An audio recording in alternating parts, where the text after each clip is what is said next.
Pokračujeme ružencom svetla, ktorý hovorí o Ježišovom verejnom účinkovaní. A tento ruženec je najnovší z tých štyroch, pretože ho zaviedol až Ján Pavol II v roku 2002, ak som si to dobre našiel. A to, že ešte nie je taký, by som povedal, že vychodený, v úvodzovkách, tak prináša aj to, že sú tam veci, ktoré by mohli byť upravené a ja konkrétne viem o troch, tak si ich potom povieme v priebehu analýzy. No a zaujímavosťou tohto ruženca je ešte aj to, že sa modlí v týždni iba raz, na rozdiel od ostatných ružencov, ktoré sa modlia dvakrát. Tento sa modlí iba vo štvrtok. No, takže z toho vyplýva, že si ho človek až tak často neopakuje ako tie ostatné, takže tam viacej hrozí, že niečo zabudne. Dobre, takže môžeme ísť na to. No a keďže je to teda ruženec svetla, tak v preddesiatkoch hneď začneme, že ktorý nech je svetlom nášho života. Jasné? Nie je problém. No a preddesiatky ja konkrétne som si zapamätal pomocou skratiek. Zvyčajne skratky v preddesiatkoch mám dvojpísmenkové, tentokrát ruženci svetla sú trojpísmenkové, takže je svetlom nášho života. Skratka SNŽ, ktorá inak asi neznamená nič, môžete si niečo k tomu dať, ale mne sa to podobá na SNŠ a to už je taká skratka, ktorá by mohla byť známejšia, že Spoločenstvo nezávislých štátov. Kedy si bolo, neviem, či ešte stále existuje. No, druhý výrok je, že uzdravuje milosrdnou láskou. Tu máme skratku UML a mne sa to podobá na Univerzitu Mateja Bela a tu sú LK2. No, Univerzita Mateja Bela sídli v Banskej Bystrici. No a tretí výrok, tam je pre mňa rozdiel, pomocou ktorého som si to zapamätal, že sú to až 4 písmenka, čiže vezme k sebe do večnej slávy, ktoré sa opakujú dvakrát VS. No a kto si pamätá, z 90. rokov išla v televízii reklama na VS Krájač.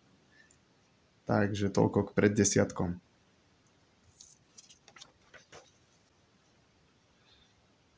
Myslím, že som v úvode spomínal, že ruženec svetla je tiež špecifický tým, že prvý výrok sa nikdy neopakuje s 10., ale je mu podobný, respektíve obsahuje časť. No a to tu máme hneď na ukážku, že ktorý bol pokrstený v Jordáne. Máme potom na konci v 10. výroku. A zaujímavé tiež je, že druhá časť prvého výroku začal svoje verejné účinkovanie, sa zase prenáša do 9. výroku. Potom slovíčko Jordán sa nám opakuje v prvom výroku a v druhom. Podľa toho si to môžeme takéto poradie zapamätať a potom sa vyskytne ešte aj v poslednom. No a teraz na to, aby bol Ježiš pokrstený vôbec, tak sa najprv musí zaradiť medzi kajúcnikov. Áno, takže tým vieme, že tým začíname. No a potom už vlastne tretí výrok si pamätám tak, že vlastne už stojí v rade. Čiže už ako keby stojí v tom rade. Chcel prijať ten krst od Jána, áno. No a chcel prijať krst od koho? Čiže od Jána. Tu ho máme iba krstným menom, ale tu už máme aj, povedzme, že s priezviskom. Čiže iba jedno slovíčko a dve slovíčka. Potiaľto ešte Ježiš nebol pokrstený a odtiaľto už je pokrstený od 5. výroku. A čo sa deje? Tak najprv na ňo zostúpil Duch Svätý v podobe holubice a potom nad ním zaznel otcov hlas. Tak tým je vlastne krst vyriešený a teraz prichádzajú určité informácie, ktoré s tým súvisia. Čiže Ježiš nám poukazuje na dôležitosť sviatosti krstu a toto slovíčko ma dosť trápilo, nevedel som sa ho naučiť a potom som si ho zapamätal pomocou toho, že existuje napríklad poukaz do wellness centra, čiže v tomto zmysle. Čiže máme toto, potom 8, že odchádza po krste na púšť do samoty, tu som si to zapamätal pomocou písmenok PS. Ja osobne to mám ako skratku istej politickej strany, ale môžete to mať napríklad aj ako postscriptum. 9 máme vyriešenú a 10, ako som povedal, je časťou jednotky.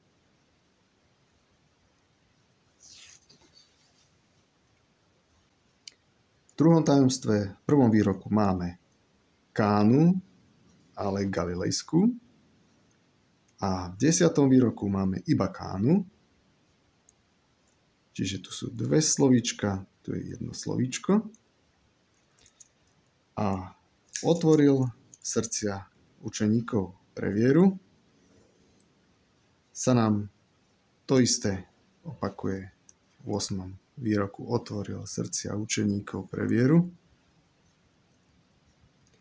No, aby vôbec spravil Ježiš nejaký zázrak na svadbe, tak najprv musel prijať pozvanie na svadbu a s kým? Spolu so svojimi učeníkmi.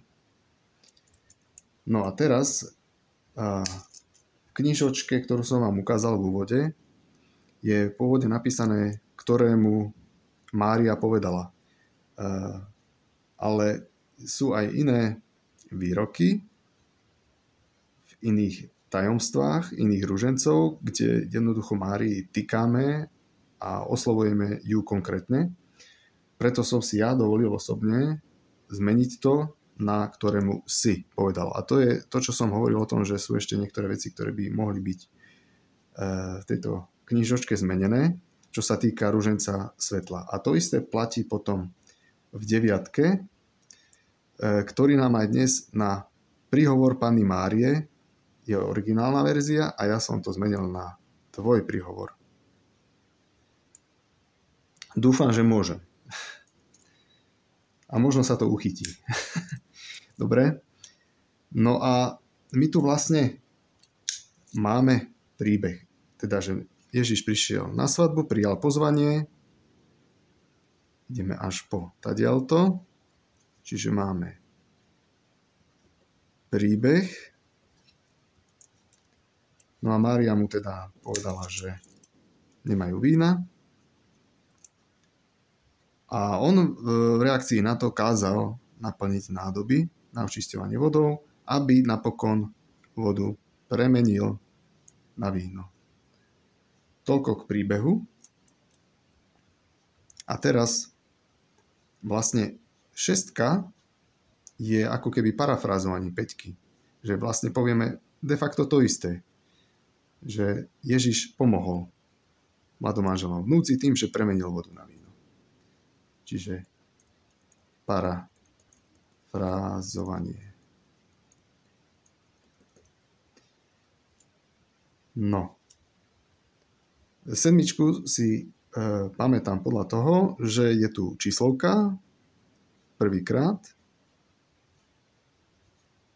a máme tu číslo a pamätám si to teda, že je to akože 7-1, nejaký hokejový výsledok. 8 máme vyriešenú a k 9 už som povedal, že je tu taká malá zmena, ktorá vám môže napadnúť, že podľa toho si to zapamätáte, ale tiež je to, ako som už spomínal, je to, že niekedy býva dodatok, tá 9, niečo navyše, čiže máme tu dodatok, ktorý je špecifický tým opäť, že všetko ostatné sa deje ako keby v minulosti, ale 9 je v prítomnosti.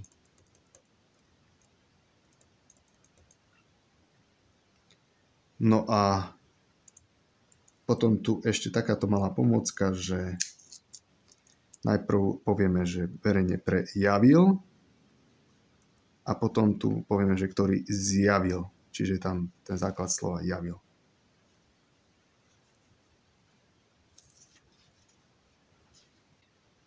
Tretie tajomstvo bolo pre mňa najťažšie naučiť sa, pretože sa nebolo veľmi čoho chytiť a napokon to skončilo, ukážem vám ako. Začneme tým, že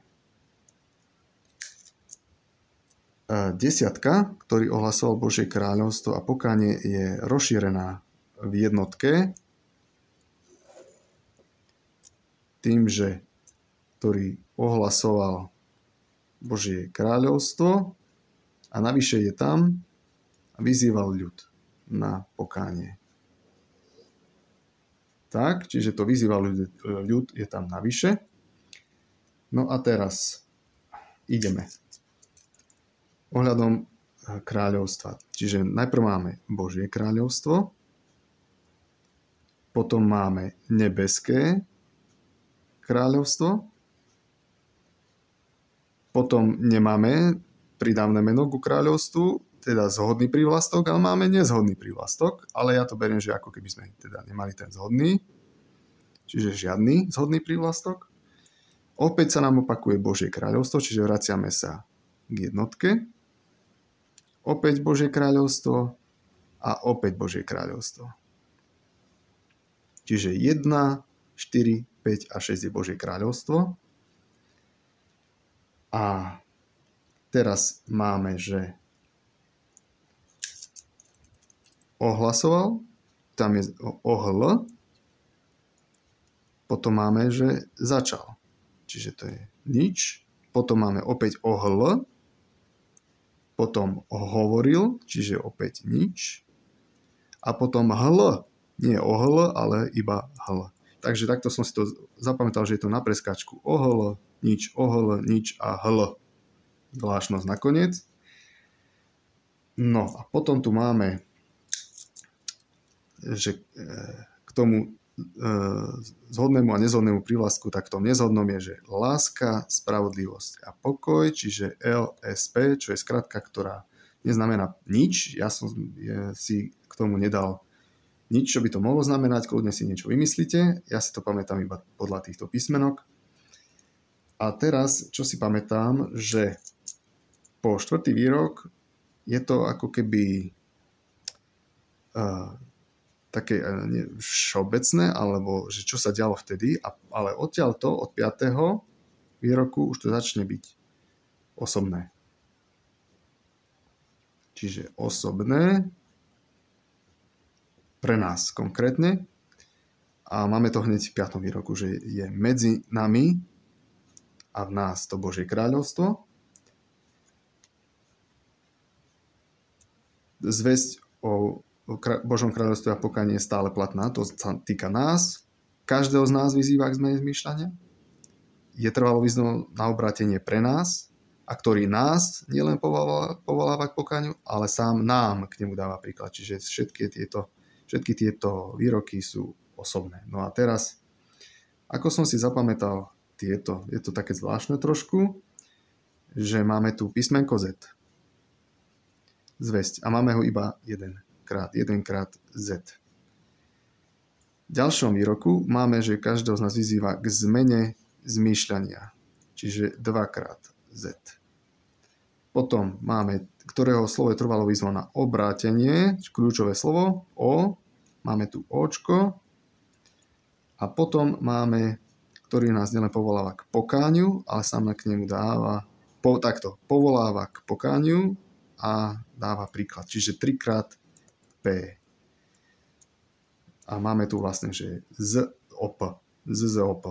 To je opäť skratka, ktorá nič neznamená, ale takto som si zapamätal tieto posledné výroky.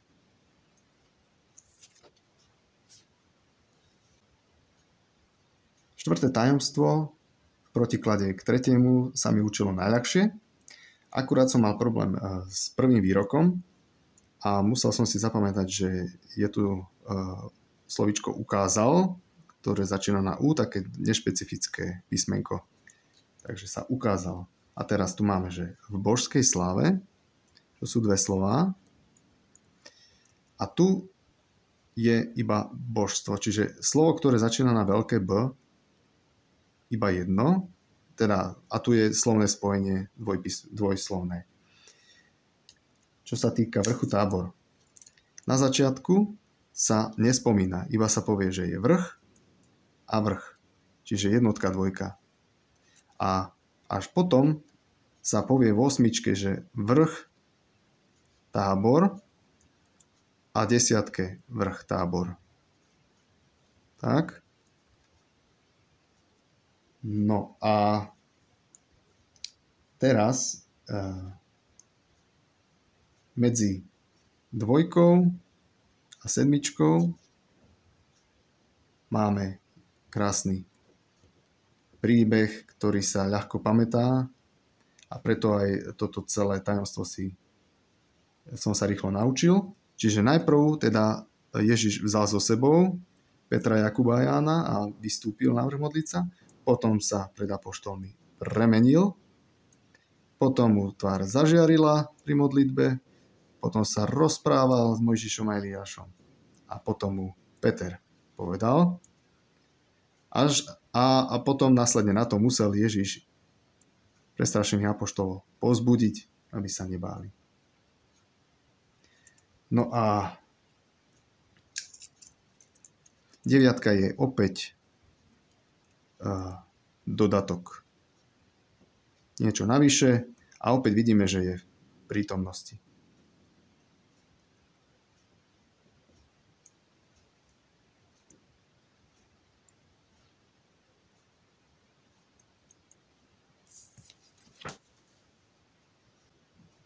Piaté tajomstvo má ľahkú časť a ťažšiu časť, by som povedal. Začneme teda ľahkou. Máme tu oltárnu sviatosť, jednotke aj dvojke. A okrem toho tu máme miesto Kafarnaum, podľa toho si pamätám 2. A teraz máme v jednotke pokrm a nápoj, čiže 2 slová, ale v šeske je iba pokrm. Jedno slovo. Potom máme príbeh, kratučky, iba na 3 výroky. Odtiaľto. Ktorý všetci dobre poznáme. Pretože ho kňaz vyslovuje pri každej svätej omši. Takže máme poslednú večeru a Ježiš vzal chlieb najprv a povedal to, čo všetci poznáme. Potom vzal kalich s vínom a povedal, toto je kalich mojej krvi.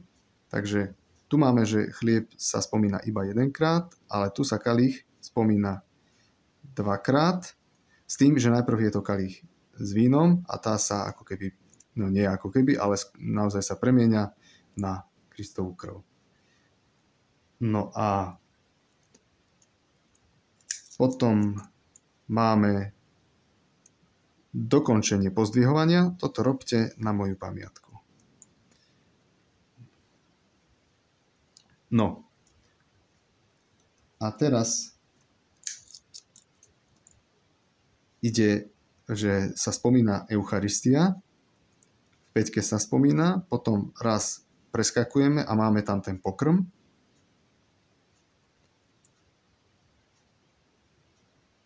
Následne máme zase Eucharistiu a zase Eucharistiu.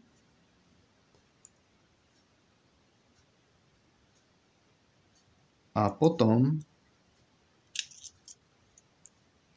máme, že je sa opakuje a potom nemáme nič. Tak. A ešte k tomu pokrmu som zabudol spomenúť, že teda máme pokrm a nápoj 2 slova, pokrm jedenkrát jedno slovo a tu máme duchovný pokrm a nápoj. Čiže tu sú až 3 slová. Čiže takto si to môžeme zapamätať. A na záver ešte máme samozrejme, že oltárnu sviatosť, ktorú máme aj v jednotke, aj v dvojke.